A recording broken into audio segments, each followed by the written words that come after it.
तो चलिए अब हम सल्तनत काल के बारे में जानेंगे। देखिए सल्तनत काल का जो टाइम पीरियड है ये आपका 1206 ईस्वी से लेकर 1526 ईस्वी तक का जो काल है इसे हम सल्तनत काल के नाम से जानते हैं। ये टोटल 320 वर्षों तक चला। इसमें कुल 5 वंशों ने शासन किया। ठीक है, इन 5 वंशों को क्रमवार ढंग से याद करने का जो ट्रिक है, याद रखिएगा, गुल खिले तो सैयद लोदी। ठीक है, गुल खिले तो सैयद लोदी, 2-4 बार आप रिपीट करिएगा तो आपको याद हो जाएगा। देखिए गुल से आपका हो गया गुलाम वंश।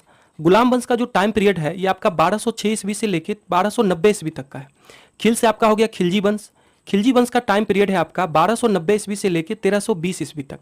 तो से आपका हो गया तुगलक वंश, जिसका टाइम पीरियड है आपका 1320 ईस्वी से लेकर 1414 ईस्वी तक। सैयद से आपका सैयद वंश हो गया, जिसका टाइम पीरियड है आपका 1414 ईस्वी से 1450 ईस्वी। लोदी से आपका हो गया लोदी वंश, जिसका टाइम पीरियड है आपका 1450 ईस्वी से 1526 ईस्वी। देखिए इसमें सबसे इंपॉर्टेंट फैक्ट है आपके लिए कि सबसे अधिक समय तक कौन सा वंश शासन किया है।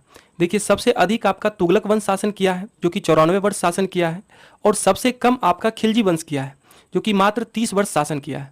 देखिए इसे याद करने का जो ट्रिक है आप इसको इस तरह से याद रखिए, सबसे अधिक आपका तुगलक वंश शासन किया है।